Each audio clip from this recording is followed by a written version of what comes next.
Hi everyone, स्वागत है आप सभी का यूसीआई डिजिटल पर। और आज एक और नोटिफिकेशन लेकर के आए हम, जिसमें हम बात करने वाले हैं एसएससी सीएचएसएल की। एसएससी सीएचएसएल का नोटिफिकेशन आ चुका है, एग्जाम कब होगा, ये सारी डेट्स हमारे पास आ चुकी हैं और कौन इसमें पार्टिसिपेट कर सकता है, कब फॉर्म फिल करे जाएंगे इसके, ये सारी डिटेल आज हम लेकर के आए। और ये जो आपको पीछे मेरे पीडीएफ दिख रहा है, ये ऑथेंटिक पीडीएफ है। आप देख पा रहे होंगे कि ये जो हमारी वेबसाइट है उसी एसएससी का, उसी से डाउनलोड किया हुआ नोटिफिकेशन है। यहाँ पर आपको लोगो भी दिख रहा होगा। तो आज हम बात करेंगे एसएससी सीएचएसएल के बारे में। देखो यहाँ पर कुछ इंपॉर्टेंट डेट्स दी हुई हैं। सीएचएसएल का फुल फॉर्म भी दिया हुआ है, जो बहुत इंपॉर्टेंट है भैया, अगर आप इंटरेस्टेड हैं। Combined higher secondary level, that is your CHSL. ठीक है, तो सीएचएसएल का मतलब होता है combined higher secondary level examination है ये, जिसमें 12th वाले स्टूडेंट्स जिनका 12th कंप्लीट हो चुका है वो अप्लाई कर सकते हैं। Now the most important thing is कि इसके जो एप्लीकेशंस हैं वो कब से शुरू हो जाएंगे। तो 6 तारीख से इसके एप्लीकेशंस जो हैं वो शुरू हो जाएंगे। ठीक है, इसके जो एप्लीकेशंस हैं वो 6 तारीख से शुरू हो चुके हैं, 6 दिसंबर से। ठीक है, और कब तक ये रहेंगे? 4 जनवरी तक। फिर से मेरा एक सबसे निवेदन है कि लास्ट डेट का वेट ना करें। अगर आप इंटरेस्टेड हैं तो स्टार्टिंग के ही 10-12 दिनों में ये फॉर्म ज़रूर फिल कर दें, सारे अपने डॉक्यूमेंट्स को जुटा करके, यानी कि एकत्र करके। किसी का सर्टिफिकेट लगना है, कुछ भी लगना है, तो उस तरह की चीज़ें बनवा लो अपना और इसको फिल कर देना। 6 दिसंबर से शुरू हुआ है ये फॉर्म और आपका ये 4 जनवरी तक रहेगा। 4 जनवरी के अंदर अंदर आप इसको फिल कर दीजिएगा। Last date in time receipt of online application, तो आप ये 4 तारीख को रात को 11 बजे तक इसके रिसिप्ट निकाल सकते हो। ऑफलाइन चालान जनरेट कर सकते हो 4 तारीख को 11 बजे तक। भैया इन सब डेट की वेट मत करना, जैसे ही आपने फॉर्म भरा सारी चीज़ें डाउनलोड का ऑप्शन देता है, डाउनलोड कर लेना तुरंत। ठीक है, फीस पेमेंट की बात आ रही है। Last date and time making online fee payment. Online fee payment आप 5 तारीख तक कर सकते हो, यानी कि 4 को आपका फॉर्म भरना बंद हो जाएगा। लेकिन अगर फ़ी पेमेंट की बात है, मान लो फॉर्म आपने फिल कर दिया, किसी कारणवश फीस नहीं पेमेंट कर पाया, तो वो आप 5 तारीख को रात के 11 बजे तक कर सकते हैं। But again my suggestion is don't wait for 4 तारीख और 3 तारीख, स्टार्टिंग में ही इस फॉर्म को फिल कर दें दिसंबर के रहते। ठीक है, फिर आप न्यू ईयर में बिजी हो जाएंगे, पार्टीज में बिजी हो जाएंगे, लास्ट ईयर खत्म हो रहा है, न्यू ईयर शुरू हो रहा है, तो फिर वो हो नहीं पाएगा। ठीक, तो इसलिए ये पहले ही कर देना तुम सब। उसके बाद करेक्शन का भी डेट आएगा, करेक्शन विंडो भी ओपन होगी। कब होगी? 9 जनवरी से लेकर के 10 जनवरी तक रात के 11 बजे तक। अगर आपने गलती से कोई मिस्टेक कर दी है तो फिर आप इसको सही कर पाएंगे 9 तारीख को और 10 तारीख को। टियर 1 एग्जाम जो होगा वो कंप्यूटर बेस्ड एग्जाम होगा, जिसे हम सीबीटी कंप्यूटर बेस्ड टेस्ट या फिर कंप्यूटर बेस्ड एग्जामिनेशन कहते हैं। वो आपका फरवरी-मार्च के बीच करा लिया जाएगा। और टियर 2 जो होगा ये कब कराया जाएगा इसके बारे में नहीं बताया गया है। फिलहाल दोनों पेपर जो होंगे वो आपके ऑनलाइन होंगे, यानी कि कंप्यूटर बेस्ड एग्जामिनेशंस होंगे। होप्स हो कि इतनी चीज़ें आपको क्लियर हो गई होंगी। नाउ आगे हम बात करेंगे कि कौन इस फॉर्म को फिल कर सकता है, यानी कि मेल्स केवल कर सकते हैं या फीमेल्स भी कर सकते हैं। तो यहाँ पर देखो एक बहुत ही बढ़िया सा कोट या फिर कह लो कि 2 लाइन्स लिखी हुई हैं गवर्नमेंट की तरफ से। Government strives to have workforce which reflects gender balance. और जहाँ पर बात आ गई जेंडर बैलेंस की, इट मीन्स कि women candidates are encourage to apply. तो यहाँ पर मेल्स एंड फीमेल्स दोनों अप्लाई कर सकते हैं इस फॉर्म को। ठीक है, आगे चलते हैं, हम बात करते हैं कि कौन से लेवल की जॉब होती है। तो lower division clerk, LDC, junior secretariat assistant, JSA, जिसका पे लेवल आप देख सकते हो, सेकंड पे लेवल के हिसाब से इनको पे किया जाएगा। 19,900 से लेकर के 63,200 तक की सैलरी इनकी जाएगी। ये पे स्केल यहाँ पर दिया गया है।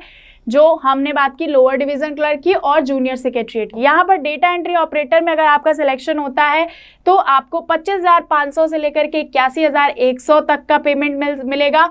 और अगर आपका लेवल 4 के अकॉर्डिंग ये सैलरी रहेगी, लेवल 5 के अकॉर्डिंग आपकी सैलरी बढ़ जाएगी। 29,200 से लेकर के आपका 92,300 तक सैलरी पहुंचेगी जैसे जैसे प्रमोशन होते जाएंगे।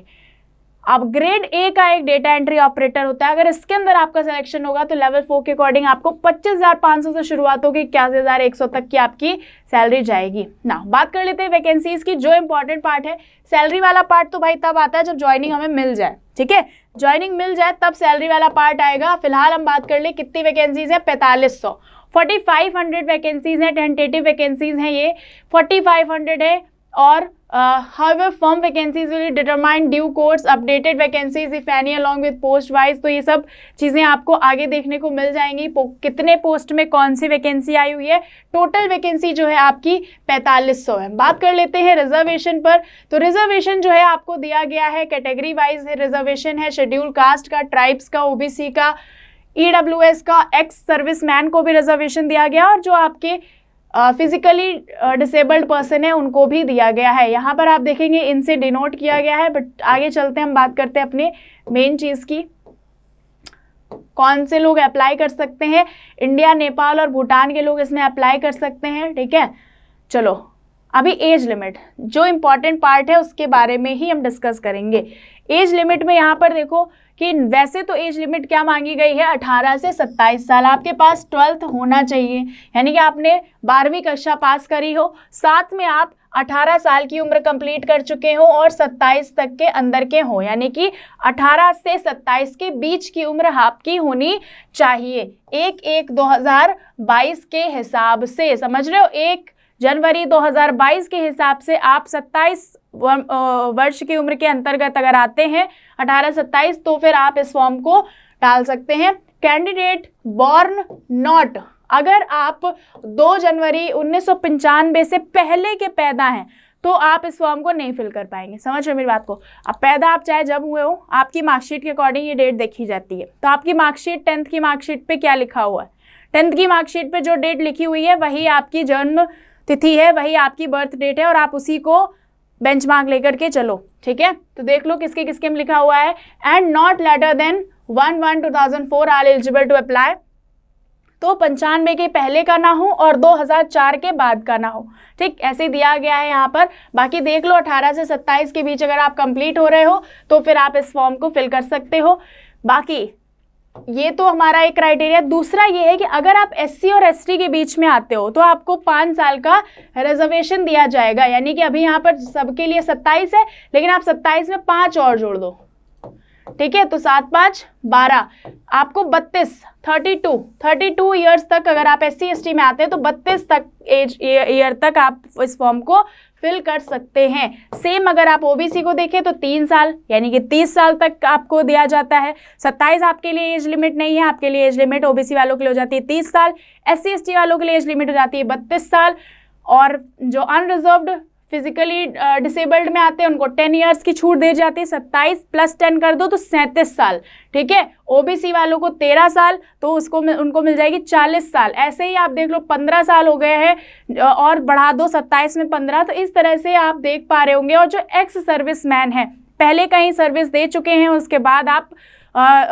रिटायर होके या VRS लेकर के आ गए हैं, तो आपको 3 years after the deduction of the military service rendered, तो आपको 3 साल का क्या दिया जाएगा, रिजर्वेशन दिया जाएगा। ये चीज़ें यहाँ पर दी गई हैं। बाकी आप अपना देख लेना, अगर आप इन एरियाज से आते हैं यहाँ पर तो आपको ये सारा मिल जाता है, तो 3 साल की छूट मिल जाती है, ठीक है। समझ में आ गया। नाउ ये डिटेल्ड नोटिफिकेशन है, और कौन सी कैटेगरी में आते हो आप इसको यहाँ से पढ़ सकते हो, समझ सकते हो। आगे बात करेंगे हम हाउ टू अप्लाई, देख लेते हैं कौन सी वेबसाइट पे आपको जाना है। तो ssc.nic.in पे जाना है आपको, और बस इस पे जा करके आप इस फॉर्म को अप्लाई कर पाएंगे, ठीक है। बाकी आपको टेंशन लेने की ज़रूरत नहीं। अगर आप यहाँ नहीं भी जाएंगे तो आप sarkari.com पे जाइए एंड अप्लाई नाउ पर क्लिक कर दीजिएगा, तो भी आप इस फॉर्म को फिल कर पाएंगे, ठीक है। वो आपको वहीं पर रीडायरेक्ट कर देगा। चलो आगे चलते हैं और बात कर लेते हैं कुछ और पार्ट्स की, जैसे कि फ़ीस की, ठीक है। ये आपका 70 पेज का नोटिफिकेशन है, ठीक है, लेकिन हम पूरे 70 पेजेस नहीं आपको बताएंगे, कुछ इंपॉर्टेंट चीज़ें बताएंगे। बाकी इसमें आपका सिलेबस वगैरह भी है जो आपको नेक्स्ट वीडियो में बताएंगे, ठीक है। यहाँ पर देखो फीस पेमेंट की बात करी जा रही है, तो 100 रुपीज़ हैं, 100 रुपीज़ आपको पे करने रहेंगे, ठीक है।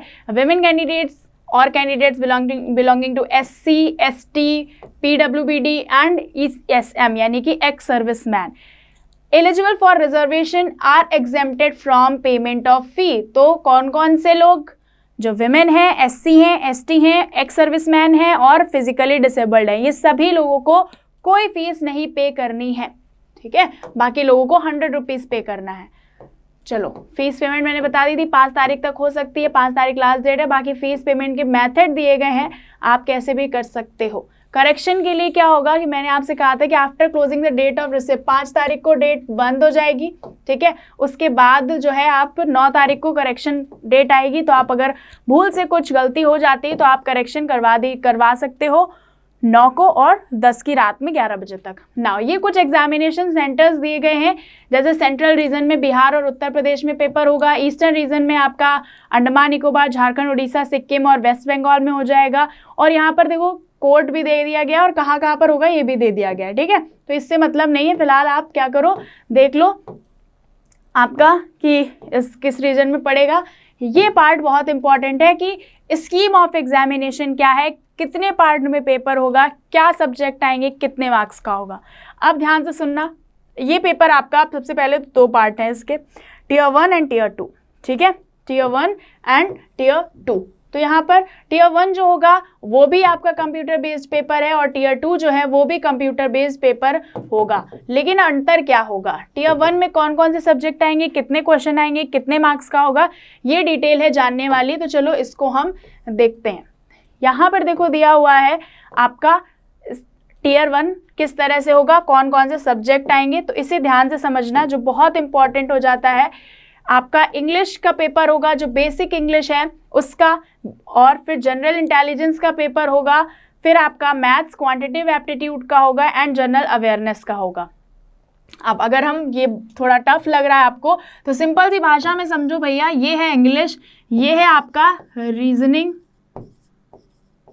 ठीक है, वही 4 सब्जेक्ट जो सभी में आते हैं। ये है आपका मैथ्स, जिसमें मैथ्स में सिर्फ अर्थमेटिक आएगी, और ये है आपका जीके जीएस जीए, ठीक है, जीके जीएस जीए। तो ये आपका जनरल अवेयरनेस वाला पार्ट। और ये सभी को जो क्वेश्चन आएंगे वो आएंगे 25 क्वेश्चन। 25 क्वेश्चन आएंगे इंग्लिश के, 25 क्वेश्चन आएंगे रीजनिंग के, 25 क्वेश्चन आएंगे मैथ्स के, और 25 क्वेश्चन आएंगे जनरल अवेयरनेस के। 2 नंबर का एक क्वेश्चन होगा, इसलिए हर सेक्शन 50-50 नंबर का होगा। तो 50-50-50-50 भैया हो गए टोटल 200, ठीक है। 200 नंबर का पेपर होगा। कितने नंबर का होगा, 200 नंबर का पेपर होगा। टाइम कितना मिलेगा, 60 मिनट, 1 घंटा, 1 आवर मिलेगा आपको इस पेपर के लिए। और जो आपका 8.1 और 8.2 में बताया गया, उन लोगों को 80 मिनट मिलेंगे। जो फिजिकली हैंडीकैप हैं उन लोगों को 80 मिनट मिलेंगे। फिर से हम एक बार 8.1 और 8.2 देख लेंगे। फिलहाल आप 60 मिनट के हिसाब से तैयारी करके चलेंगे। तो आपको ये चारों सब्जेक्ट तैयार करने हैं। कौन कौन से, इंग्लिश, मैथ, रीजनिंग एंड आपका जीए। 25-25 क्वेश्चन आएंगे, 2 नंबर का एक क्वेश्चन होगा, 50-50 नंबर का हर एक सेक्शन होगा, ठीक है। आगे चलते हैं। तो 200 नंबर का पेपर हो जाएगा। ऑब्जेक्टिव क्वेश्चंस होंगे, मल्टीपल चॉइस क्वेश्चन होंगे, इंग्लिश और हिंदी दोनों में पेपर आएगा, ठीक है, इंग्लिश हिंदी दोनों में आएगा। और जो इंग्लिश वाला पार्ट होगा वो सिर्फ इंग्लिश में रहेगा, ठीक है। There will be negative marking. Most important चीज़ है जो आपको बहुत अच्छे से पता होनी चाहिए, क्योंकि इसके बिना तो पेपर होना ही नहीं है। मोस्ट इंपॉर्टेंट कि आपका नेगेटिव मार्किंग इसमें कितनी है, 0.50 मार्क्स की नेगेटिव मार्किंग है, यानी कि 1/2, ठीक है, हाफ। 2 नंबर का है तो 2 का आधा कितना होगा, 1, ठीक। तो 0.50 की माइनस मार्किंग है। ये बात आपको ध्यान रखनी है।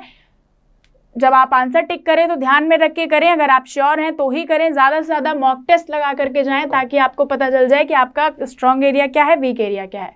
अब हम बात कर लेते हैं टियर 2 की। टियर 2 में आपके 2 पेपर होंगे, सेक्शन वाइज होगा, सेशन वाइज होगा, जिसमें सेशन 1 में कितने सेक्शन होंगे, 3 सेक्शन होंगे, ठीक है, और उनके अलग अलग मॉड्यूल होंगे। अब देखो घबराना नहीं है। सबसे पहले समझो कि जो हमारा सेशन 1 होगा वो 2.5 घंटे का होगा, ठीक है, 2.5 घंटे का 2 hours and 15 minutes, ठीक है, 2.25 घंटे का पेपर होगा ये सेशन 1 वाला। तो इसमें सेक्शन 1 जो होगा वो मैथ्स का होगा, और सेक्शन 1 में मैथ्स और रीजनिंग होगी, ठीक। ध्यान से समझो कि सेशन 1 जो 2.25 घंटे का है, उसमें सेक्शन 1 जो है उसके अंदर 2 मॉड्यूल है, मैथ और रीजनिंग। इसमें मैथ और रीजनिंग के 30 क्वेश्चन आएंगे, 30 क्वेश्चन मैथ्स के आएंगे और 30 क्वेश्चन रीजनिंग के आएंगे। टोटल 60 सवाल आएंगे, एक सवाल 3 नंबर का होगा। तो ये जो पहला सेक्शन है आपका वो 180 नंबर का होगा। समझ गए? ठीक है, आगे चलें। चलो नेक्स्ट जो होगा सेक्शन 2। सेक्शन 2 जो होगा आपका, क्योंकि ये कंप्यूटर बेस्ड पेपर होगा ना, तो आपका सेक्शन वाइज आएगा कंप्यूटर में लिखा हुआ, इस वजह से यहाँ पर इस तरह से दिया हुआ है। सेक्शन 2 जो है आपका वो देखो, सेक्शन 2 में आपके अगेन 2 मॉड्यूल हैं। पहला मॉड्यूल इंग्लिश का है और दूसरा मॉड्यूल जर्नल अवेयरनेस का है, यानी कि जो चीज़ें हमने टियर 1 में दी ये पूरा वही है। पहला सेक्शन मैथ्स और रीजनिंग का है। कितने कितने क्वेश्चन? 30 क्वेश्चन आ रहे हैं, 3 नंबर का क्वेश्चन है, तो आपके टोटल 180 नंबर का हो गया। सेम इसी तरह से इंग्लिश के आपको 40 क्वेश्चन देखने को मिलेंगे पेपर में, और जी के यानी कि जनरल अवेयरनेस के 20 क्वेश्चन देखने को मिलेंगे। टोटल क्वेश्चन होते हैं 60। 3 नंबर का एक सवाल होगा, 180 नंबर का आपका सेक्शन 2 हो जाएगा। ठीक है, चलो आगे चलें। अब बात कर लेते हैं सेक्शन 3 की। सेक्शन 3 में कंप्यूटर बेस्ड क्वेश्चंस आएंगे। सेक्शन 3 में सिर्फ एक मॉड्यूल है और उसमें है कंप्यूटर नॉलेज, जो आपका 15 नंबर का हो। 15 क्वेश्चन आएंगे 45 नंबर के। ठीक है, क्योंकि 3 नंबर का एक क्वेश्चन है, तो मेरी बात समझ में आई। सेशन 1 यानी कि पेपर 1 समझो। पेपर 1 में 3 सेक्शन है। पहले सेक्शन में 2 सब्जेक्ट हैं, मैथ्स और रीजनिंग। कितने कितने क्वेश्चन हैं आपके? 30। ठीक है, 60 क्वेश्चन हो गए। एक क्वेश्चन 3 नंबर का है, तो कितने हो गए? 6 3 18, तो 180 नंबर का हो गया पहला सेक्शन। आते हैं दूसरे सेक्शन में, जिसमें इंग्लिश है और जनरल अवेयरनेस है। इंग्लिश के 40 क्वेश्चन है और आपके जनरल अवेयरनेस के 20 क्वेश्चन है। हो गए कितने? 60 क्वेश्चन। 60 क्वेश्चन हो गए। 3 नंबर का एक क्वेश्चन, 180 नंबर का दूसरा पार्ट हो गया। तीसरा पार्ट जो 15 क्वेश्चन आएंगे, कंप्यूटर के सिर्फ क्वेश्चन होंगे, उसमें बेसिक नॉलेज पूछी जाएगी कंप्यूटर की। 3 नंबर का एक क्वेश्चन होगा, अगेन आपके 45, 15 या 45, तो 45 नंबर का ये हो गया। ठीक है, तो ये आपका हो गया सेशन 1। अब आ जाते हैं सेशन 2, यानी कि दूसरा पेपर होगा। ये आपका एक पेपर हो गया, दूसरा पेपर होगा आपका। और इसके लिए जो पहला पेपर है, इसके लिए टाइम कितना मिल रहा है? 2 घंटे 15 मिनट। ठीक है, 1 घंटा मान लो किसके लिए? आपका जो सेक्शन 1 है, यानी कि मैथ्स और रीजनिंग के लिए 1 घंटा। 1 घंटा आपको मिलेगा इंग्लिश और आपका जनरल अवेयरनेस के लिए, और 15 मिनट मिलेंगे कंप्यूटर वाले के लिए। टाइम बहुत कम है, क्वेश्चंस बहुत ज़्यादा है, प्रैक्टिस बहुत चाहिए। ठीक है, चलो सेक्शन 2 की बात कर लेते हैं, जिसमें आपका स्किल टेस्ट होगा, जिसे हम टाइपिंग टेस्ट भी कहते हैं। इस टाइपिंग टेस्ट की तैयारी आपको स्टार्टिंग से ही करनी होगी।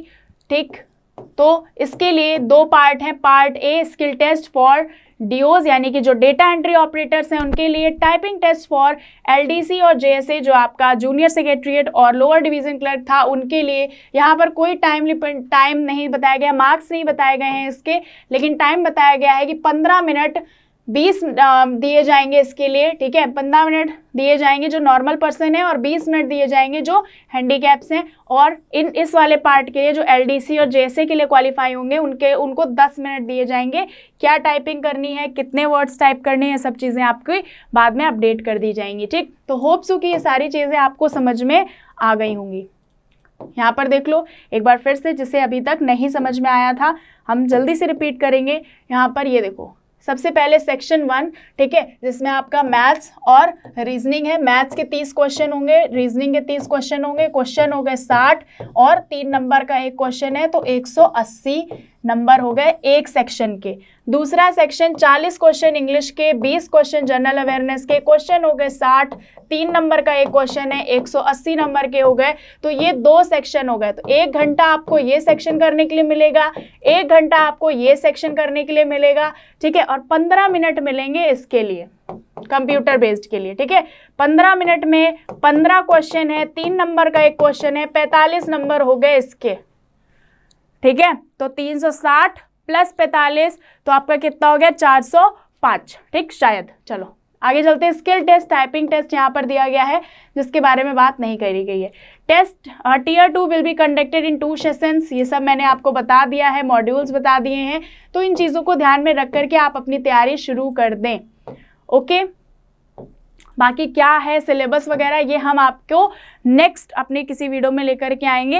होप सो कि इतनी चीज़ें आपको समझ में आ गई होंगी, कैसे पार्ट 1 फर्स्ट पेपर होगा आपका, फिर सेकंड पेपर होगा, फर्स्ट पेपर में क्या क्या आएगा, सेकंड पेपर में क्या क्या आएगा। फॉर्म 6 तारीख से शुरू हो गए हैं, लास्ट डेट आपकी 4 तारीख है, उसके पहले फॉर्म फिल कर दीजिएगा। करेक्शन डेट 9 को आएगी, करेक्शन करवा लीजिएगा अगर आपसे कोई मिस्टेक हो जाती है। मिलेंगे नेक्स्ट वीडियो में जिसमें हम इसका सिलेबस डिस्कस करेंगे। Thank you so much.